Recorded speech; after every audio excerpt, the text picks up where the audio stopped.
So now we're going to have Dr. Justin Brown talking about the Certified Swine Sample Collector Program. Dr. Brown is an assistant professor of swine production medicine at Iowa State University, the College of Veterinary Medicine, the VDPAM, so that's a big name.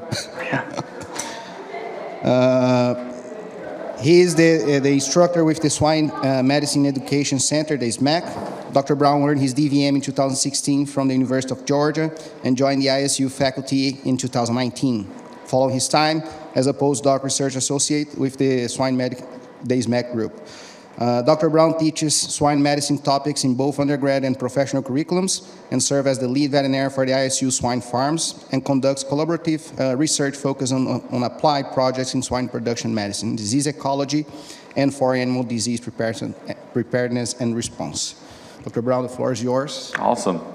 Well, thank you, Edison, for that. And also, Edison, congratulations on your faculty position now. We're glad to have you on board here as well. So yeah, I want to talk to you all a little bit today about the Certified Swine Sample Collector Program, and then at the end of the presentation, I also want to just talk to you kind of in general about swine sampling and some resources that are available to you through our veterinary diagnostic lab here. So if you scan this QR code, can't really see the laser up there, but that's okay. That'll take you to where all the resources are for the CSSC program. Okay, and I'll walk you through kind of everything that's on the website as we go through this, okay? So this is our branding. You might have seen it before, right? The CSSC logo inside a barn for the Certified Swine Sample Collector Program. So a little bit of background on this program. Back in 2018, everybody knows what happened in China, right? They got African swine fever, and so the hair on the back of everybody's neck kind of stood up. It's like, oh, we're going to get ASF here pretty soon. How do we prepare? And so USDA ran some exercises to test the industry's preparedness for if African swine fever did come to the United States.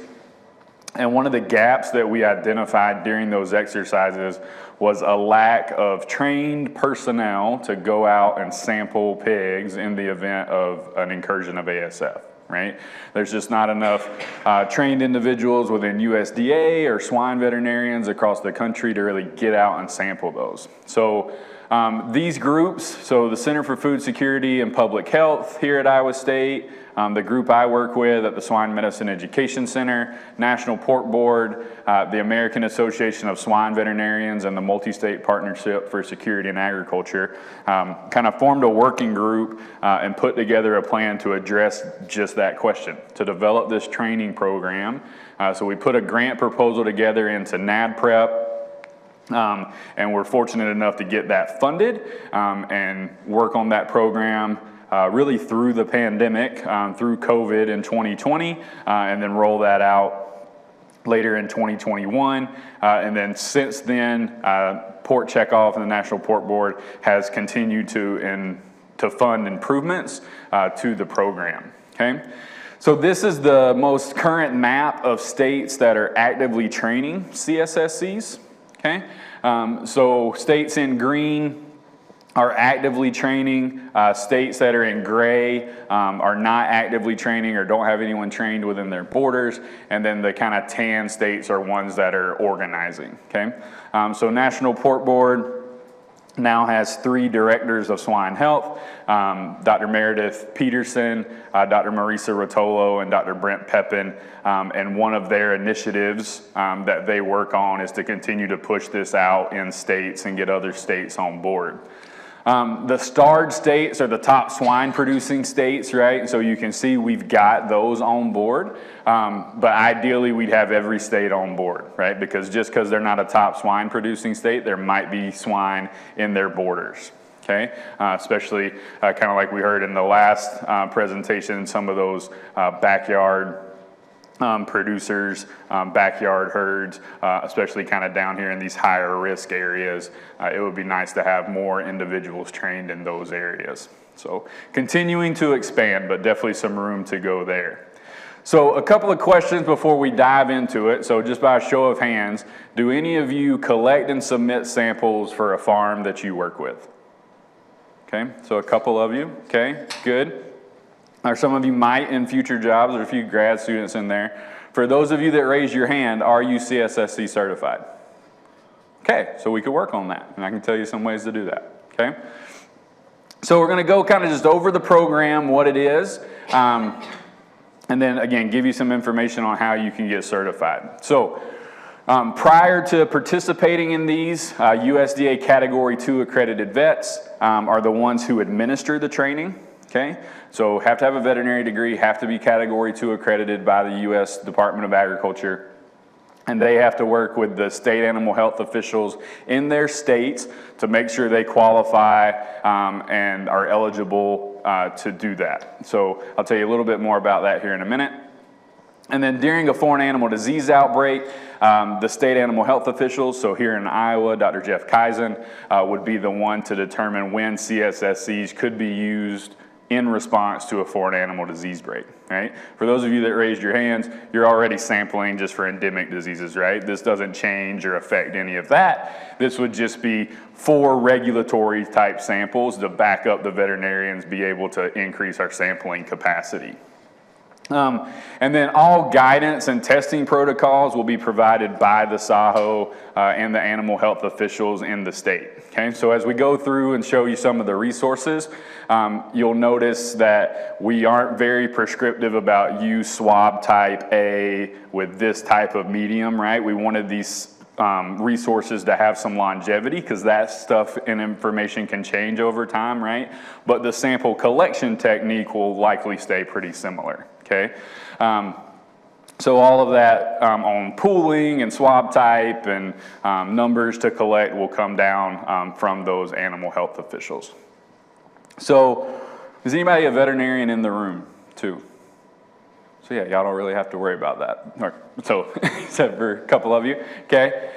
So the trainers are the Category 2 accredited veterinarians, okay? So you have to be Category 2 accredited with the USDA with some swine experience.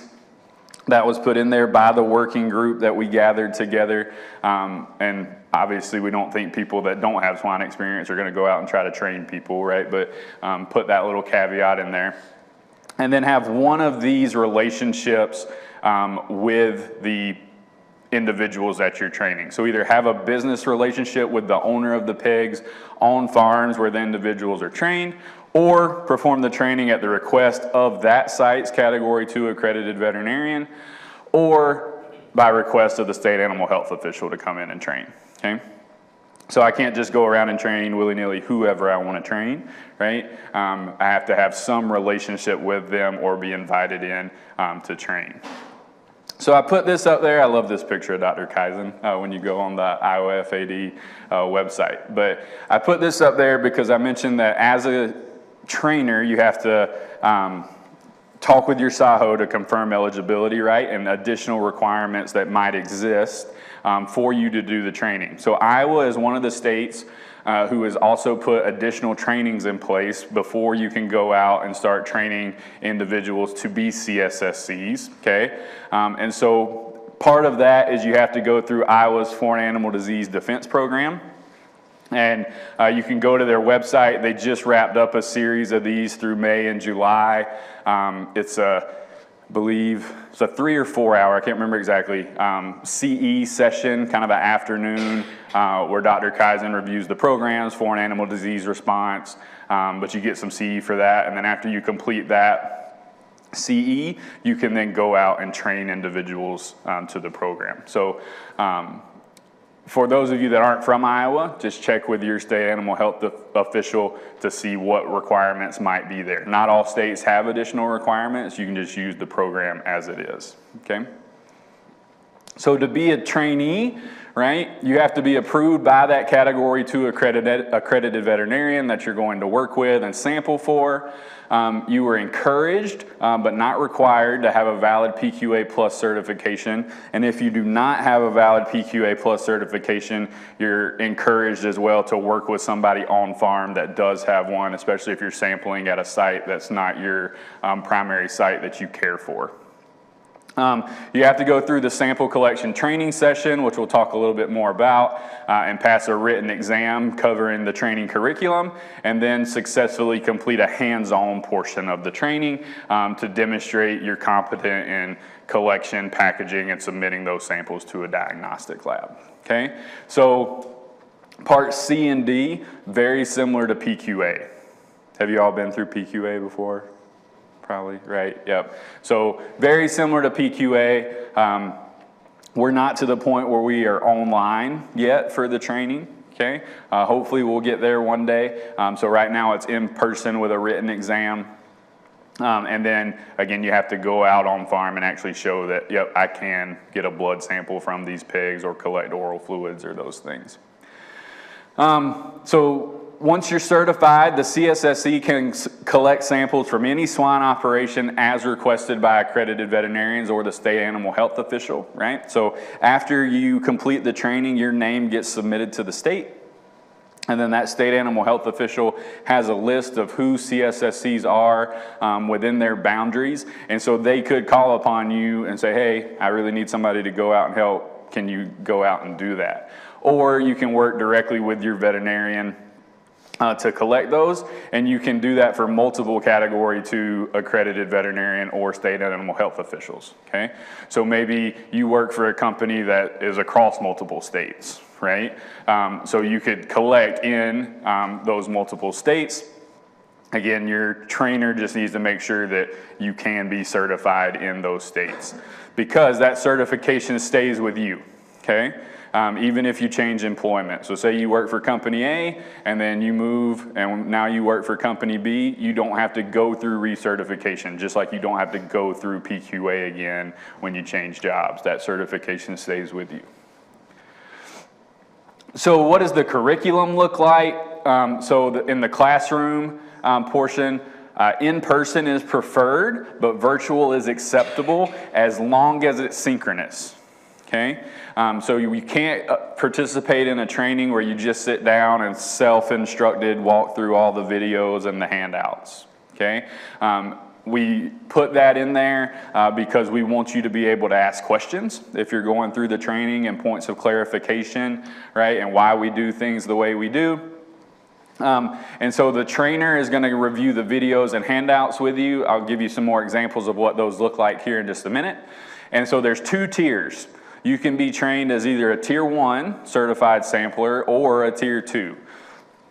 So Tier 1, I'll show you what those include in just a minute, and then Tier 2 is kind of the Tier 1 plus. So it's Tier 1 with some additional sample types, which are generally post-mortem samples. You'll also have to go through 3 foreign animal disease videos over African swine fever, classical swine fever, and foot and mouth disease, the big bad 3, as I like to call them. Some additional topics on biosecurity, animal restraint, and sample submission. We also now have a pooling of samples resource, and we'll have a shower in, shower out resource that's coming available here soon. We also have an optional training that you do not have to go through, but we decided to go ahead and include this. We had the resources to make it, and it's a sample that's a little more technical to collect. We typically don't do these for any of our FAD samplings, but there's a lot of tracheal swabbing that goes on in the industry, so we built the resources and put them in as an optional training there. And then you have to take that 25 question exam. Okay, it's multiple choice, again, just like if you've taken the PQA exam before. Open book, open resource, just not open neighbor. When you take that, right, we want you to take it be your individual effort. You have 3 chances to pass it. If not, you have to pass it with at least 80%. And then once you pass that, you can move on to the hands-on portion, okay? And so this just follows the classroom training. We are not prescriptive in the program standards on how soon that has to be. I've held a lot of these trainings. I can do it all in one day. I can do in classroom in the morning, move straight into the on farm in the afternoon. I've also done virtual in classrooms, and then weeks later, once we're able to actually get everybody together and go out on farm, we then go out on farm and do the sampling. This obviously has to be done in person. I would then, if I was your trainer, demonstrate those techniques to you on farm, and then you go out and practice and show proficiency in those. I sign off that you did it, and now you're certified, okay? So again, this is a link to the resources here, or you can go to securepork.org. So hopefully most of you are familiar with Secure Pork, but it's housed on that website under the training materials. So you can go to, just do securepork.org/CSSC, and it will land you on this page, okay? So if you had clicked training materials at the top, you can come over here to disease monitoring, certified swine sample collector training. That will still land you at this page. Here at the top, you see we've got a program standards PDF, which really just lays out everything I just went through with you in a few slides. And then some FAQs about the program, some that we routinely get asked by trainers.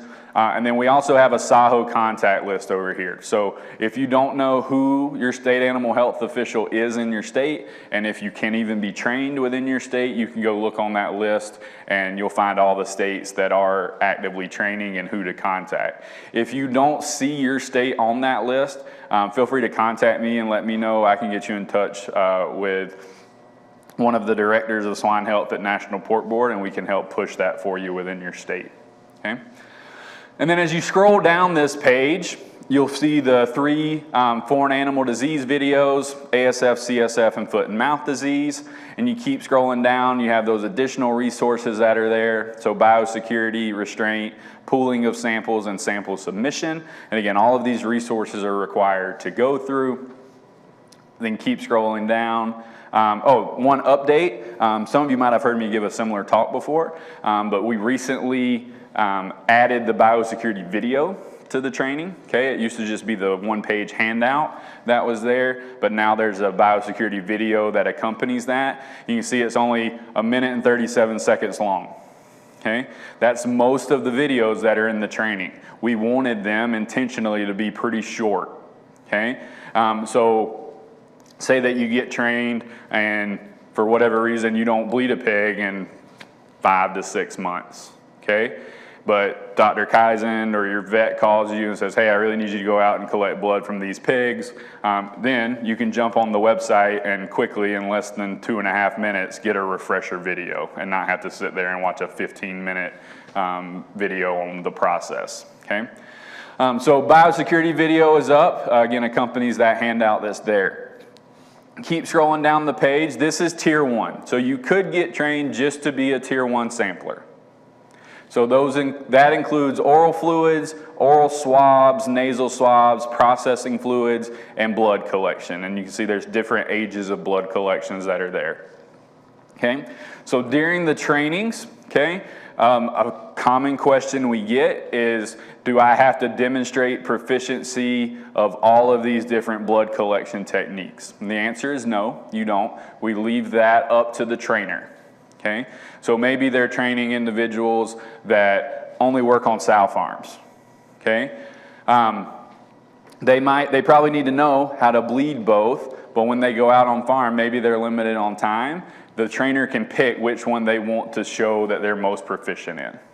Okay, when I do trainings, we typically take people out to wean to finish sites. Okay, and we get kind of luck of the draw with who we work with on size of animal that we're going to get. And so we're typically working in finisher or adult pigs. But once you kind of know how to bleed one size, you kind of get it across all of them, right? So you don't have to go to 2 or 3 different sites in a day to try to show proficiency in all of these, right? You can do it all within one day. Also, processing fluids. So the goal of this training is not to teach people how to process pigs, right? The goal of this training is to teach individuals how to take the tails and testicles from the processing event and get a liquid sample ready to submit to the lab and get that submitted to the lab, okay? And so that's what those steps will look like. So you could also be trained to be tier 2, which is, again, the tier 1 plus. right? So you would get trained to all the tier 1 sample types plus the tier 2. And as you can see here, most of this is post-mortem or post-death sampling. So how to do a necropsy, collect different lymph nodes, tonsil, spleen, or do a spleen swab, or try to get vesicular fluid, okay? You'll notice that there's 2 different lymph node tabs here. That's because with the original funding, we had funds to develop this lymph node resource, which covers gastrohepatic, renal, and mesenteric lymph nodes. And then after that, National Port Board funded to also do inguinal lymph nodes, okay? We're gonna work on combining some of this and cleaning it up in the future, but that's why they're separate right now. You also notice vesicular fluid up here. Hopefully, if you go through the training, you're not being trained on a farm that has vesicles. Okay? If you are, there's probably needs to be some phone calls that are being made, right, to get the state vet involved in that discussion. But we, with our original grant, had funding to produce that resource, and so it's there for you, but you don't have to show that you're proficient in collecting fluid from a vesicle once you go out and sample, okay? And as you scroll down the page again, tracheal swabs are there as an optional sample type, okay? So if you were to go into a page, one of those resources, you could get to the handout. So every resource has a 1-page PDF handout and a very short video with it. Okay? And we tried to, again, condense these down so they're easily digestible. Each page will have some considerations for it, and then 6 to 7 steps to get that sample collected. Okay? So this is the one for oral fluid. So you want to make sure the rope's long enough to hang at shoulder height of the pig, unravel both ends, affix it to the gating, right? And you can see there, we don't tie it in a knot, because for those of you that have tried to untie wet shoelaces before, you can't do that, right? So don't tie your rope in a knot on the gate, makes it hard to get off. Allow the pigs to chew for about a half hour, wring it out into the bag, put it in a conical tube, okay? Pretty simple, straightforward, right? Try to condense that down. Very similarly here, this is the spleen collection resource. So you can see the handout here on the left. And then, again, very short video, 1.5 minutes. So through some collaborative work with some other individuals, we made this resource, right, to collect spleen. It's a little bit cleaner and easier to grab a spleen sample this way. You can still grab it by doing a full necropsy. But you can, as you see in this little GIF I put together here, find the last rib, make an incision into the abdominal cavity there, kind of reach your hand up along the rib cage, and then you can fish the spleen right out. So if we wanted to collect spleen from acute mortalities, right, if we're thinking ASF's kind of circulating around, it's a really quick, easy way to get it without having to open the pig the whole way, okay? These resources are all also available in Spanish, okay? For, as all of you are very well aware, a lot of our workers in the swine industry and employees are Spanish speaking, so we wanted it to be accessible for them as well to help us get out and collect samples. And the other thing you'll notice too is there's QR codes at the top of these handouts, okay? So there's one at the top of the Spanish handout, one at the top of the English handout. And so you could print those off, leave the PDFs on farm for your employees to reference if they have good service. Hopefully, if they do, as most of you know, a lot of farms don't though, but if they have good service on farm, they could scan that QR code with their device and it would take them directly to that resource page to watch the video, okay? So this is what the landing page for one of those resources looks like for the spleen. So you have your video here. Here's your handouts over here. So you would click that link to take you directly to the PDF. You can download these videos too. So if you're going to do the training on farm, and maybe you know you're not going to have good service to be able to play those, you can download those in a variety of quality formats to take with you on farm. And then you can click this link to the Spanish resources, or just scroll a little bit further down the page, okay? And they're just below them. What's nice about those QR codes, though, I showed you, if you scanned the QR code on the English page, it's going to land you here, okay? If you scan the QR code on the Spanish page, it's going to land you here. It's all on the same page, right? But they don't have to scroll and find it for their primary language, okay? You can see we also list the considerations there, and then, again, they can download the video or go directly to the handout. So, questions on any of that? Okay. So recertification is currently annually, okay? So if you get certified, you'd have to get certified again in a year. You have a 30-day grace period to do that. If for some reason you were collecting samples and those got submitted to a lab and it was relayed to your Category 2 accredited veterinarian from the diagnostic lab that was an unacceptable submission for whatever reason, you would need to go through immediate recertification, okay? When it does come time for you to go through recertification, if there's no new content that's been put into the program, you just have to demonstrate proficiency again. Okay, so spend a half day or so on farm with your veterinarian or that SAHO to show that you can collect those samples. If there are new resources that are there, you got to go through the classroom portion and then again go through the on-farm portion. Okay. For those of you that might do training, this is kind of what you have to record and report to the SAHO. So when we went to originally get funding for this program, we had originally put in the proposal to build a database to track these individuals that were trained. Some of the feedback that we originally got was, hey, if you pull out the database development, we'll consider funding. And so we pulled out the database development, right? So we could continue to move it forward. So, but that's another area that National Pork Board is continuing to look into with how can we electronically start monitoring who these individuals are and trained and make it a little bit easier from a trainer and a SAHO end on the paperwork side. So right now, we have an Excel template on the website for the trainers where they would have columns to include all this information for name, address, email, phone number, company affiliation, your information as the trainer, what tier those individuals were trained to, the date of certification, and if applicable, the PQA Plus certification number, okay? And so you as the trainer should work with your SAHO or your state veterinarian to make sure that that list is routinely updated. So resources that we're currently working on, again, Pork Board is continuing to fund developments and improvements to this program.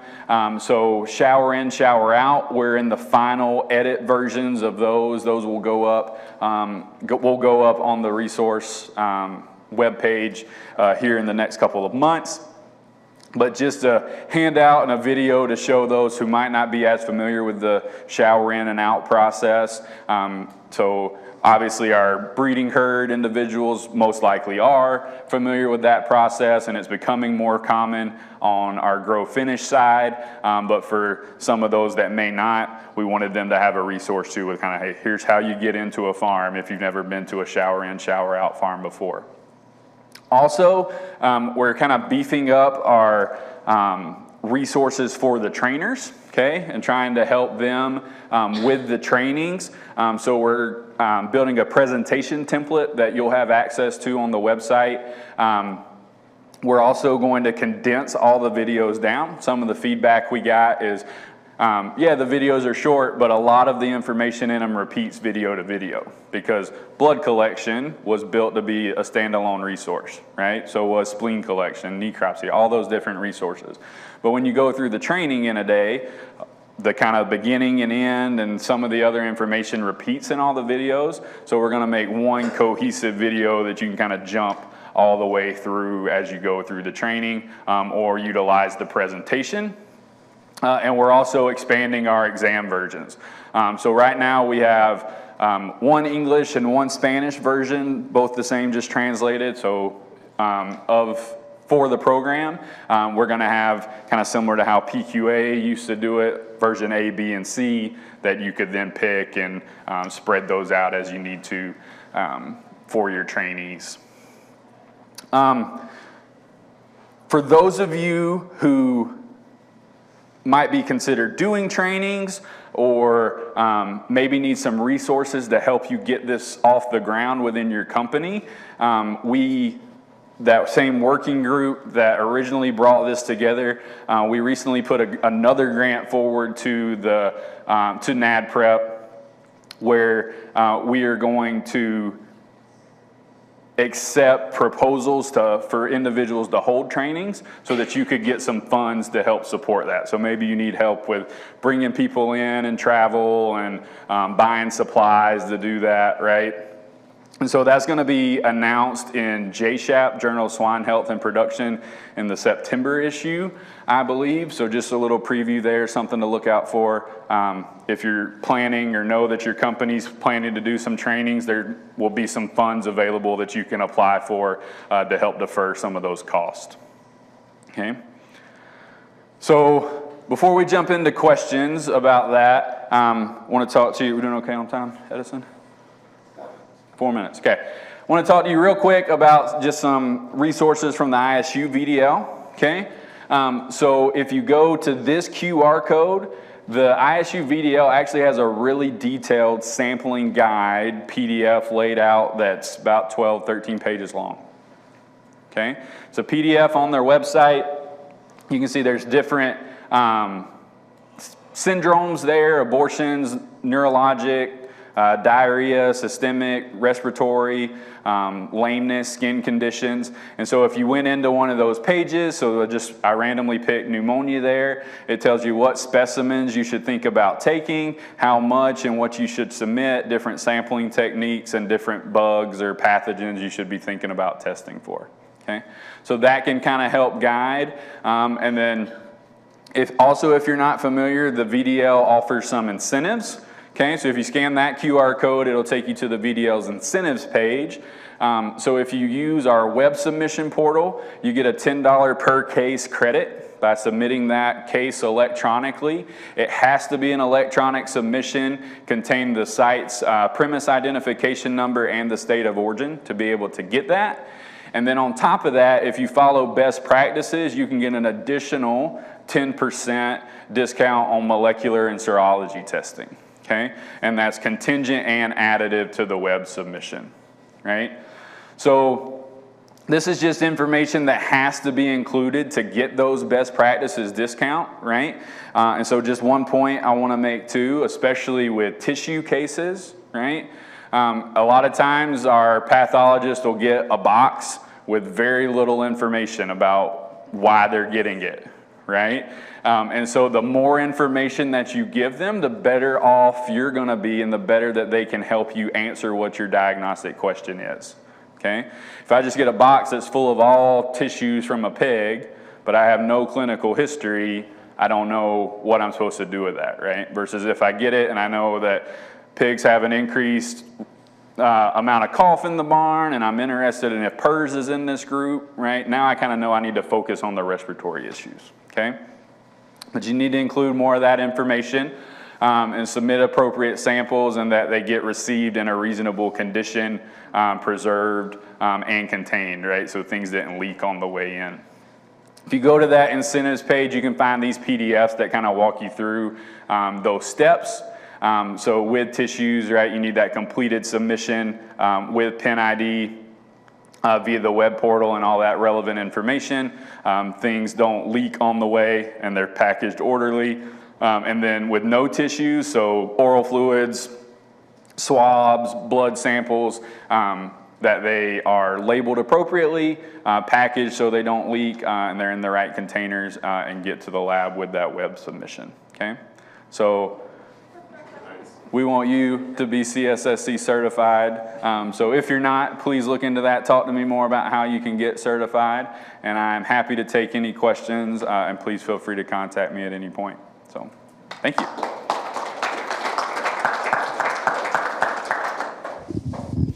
Questions for Justin?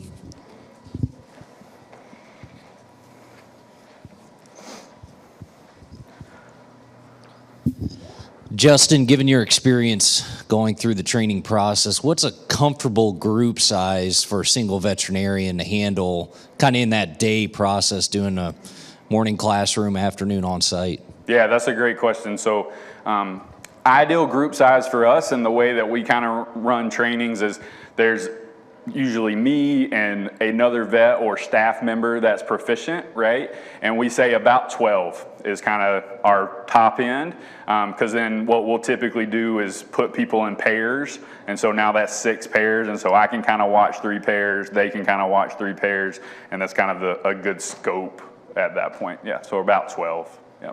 Yep, good question. More questions? I have one for you. If in case, for example, we have ASF in a short period, hopefully not, but yeah, we're gonna have a really high demand on new people. How do you see like a emergency training plan for that? Yeah, that's a good question. So how could we get people trained rapidly and quickly, right? So I would be frank with you, we don't have that plan in place on how to do that. The resources are obviously available for people to reference to go out and do that.